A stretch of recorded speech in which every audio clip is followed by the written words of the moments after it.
back to Executive Unscripted. My name is Erica, and I am just going to get right into this. I am officially launching the series Boards Behaving Badly. If you've been with me since the beginning, you know I've been plugging this since day one, and this just isn't a funny theme or a catchy theme. It's not a gimmick. And I just want to preface really quickly that this is going to be a shorter episode because it's very much an introduction to boards and why this series had to be made. And I've sat on boards, I've vetted boards, I've constructed and deconstructed boards. I have a lot of experience when it comes to board leadership, and this is a passion of mine because I see how critically important it is to have the right set of leaders in these positions. And so, while it might not be as long as the future episodes will be, it's just that quick intro as to why this series definitely had to be made. This is a survival series, and I've designed this for every executive, nonprofit leader, aspiring leader, founder, or change agent who has ever been undermined, overmanaged, or gaslit by a board of directors, and those people who have no business holding that much power over people and organizations. And for clarity, I want to share what a board actually is, whether it's a for-profit corporate board of directors, a nonprofit board of directors, or trustees of a university, a governing board at a school, hospitals, foundations. There's even homeowner association boards. There's countless ways in which a group of individuals are vetted to sit on a governing body of an organization. And these individuals are entrusted with overseeing the mission, ethics, financial health, and strategic direction of an organization. They're not supposed to manage daily operations, but they do hold power over setting strategic priorities for executives and general direction of the organization. They evaluate the executives, not the staff, and boards are charged with approving budgets, again, hiring or firing the executives, and they shape the long-term vision of the organization. And those decisions ripple across the organization, the communities, the stakeholders. So, in short, boards are often the most powerful force within an organization, whether, again, it's for profit or nonprofit. And when that power is aligned and boards are behaving ethically, they can truly be transformative. When it's unchecked or ego driven, it can severely damage an organization. And so I launched this series because I've lived through both scenarios. I've seen the absolute transformative work that knowledgeable, highly self-aware, and constant leaders and learners of leadership have made tremendous impact on organizations. And I've also seen the opposite, where toxic and destructive boards have destroyed organizations. We'll get into this a little later, but destructive boards are more common than aligned boards, sadly. And I've seen firsthand what happens when governance turns into control. When a board starts treating their role like a throne instead of responsibility, and decisions are made not for the mission, but for their own egos. You can't expect an executive or a team of staff members to run a thriving organization when board leadership is constantly being derailed, or when groupthink is supposed to protect the organization, but they're the ones setting it back. Boards behaving badly isn't rare, it's rampant, but we don't talk about it.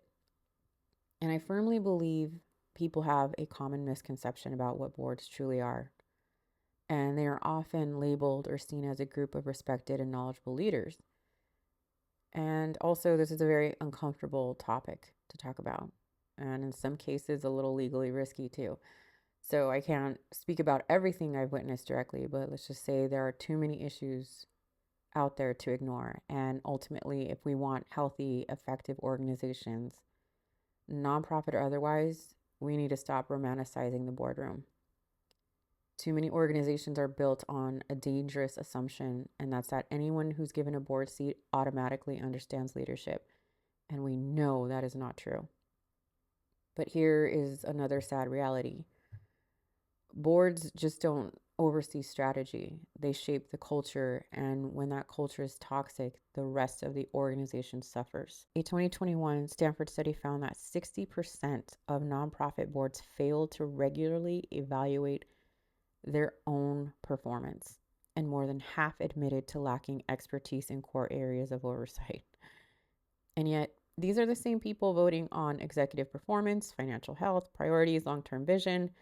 And that same study also found that 70% of boards don't evaluate individual board performance. Could you imagine any other leadership team where performance reviews didn't exist? How could you hold that much power without accountability, right? An additional study led by Board Source entitled Leading with Intent found that fewer of 1/3 of CEOs believe their board members deeply understand their organization's work, yet they're still expected to guide strategy and evaluate performance. That is a dangerous disconnect. And so this series matters because unchecked boards are wrecking and destroying organizations.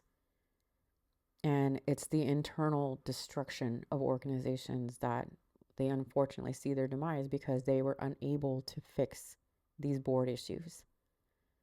And here's the thing about dysfunctional boards. They don't always scream. Sometimes they whisper. Sometimes they do scream. And that's what makes them dangerous. The range of volatility or the range of power that they have, it makes them dangerous. Sometimes boards put themselves in cliques and silos and they use back channel conversations to erode trust. They ask for transparency while withholding their own motives, and they lack transparency. They delay decisions not because of prudence, but because of control. I've heard of a CEO say that there was an uproar once over a color of paint he chose. What kind of leadership is that? Uproar over the color of a paint for offices, right? This internal friction is an absolute morale and leadership destroyer. And executives burn out. Good staff quit, donors lose faith, and stakeholders completely disengage. So you can see the ripple effect that boards have on an organization. And there's a trend happening right now. Executive directors across all sectors are stepping down, not because they can't handle the work, not because they're not mission aligned, but because they can no longer stomach horrible boards and their horrible governance. I've seen institutions just being dragged down because of this. It's delayed funding, fractured staff morale, and public opportunities are missed because of these private power plays going on behind the scenes. And there is a fundamental issue and misunderstanding in many boards as to what governance truly is. Governance is not telling the executives what to do and how to run the organization. It's not rewriting staff priorities or job descriptions. It's not demanding public recognition. It's not any of those things. And governance truly is this simple: approving budgets, setting strategic direction, fairly evaluating executives, and ensuring the mission is being carried out. That's it. And here's the most crucial thing that they miss. Board members are not exempt from the toxic behaviors they are claiming to guard against. In fact, I argue they are often very blind to their own toxic behaviors. I've seen board members yell, lie, manipulate, undermine, you name it, all while accusing staff of being unprofessional, or other board members too. That's not governance. And it's breaking people. It's breaking the good people. And I said this was a survival guide, and this series is going to be a survival guide. So I'm just going to give you a few pointers for some of my leaders going through this.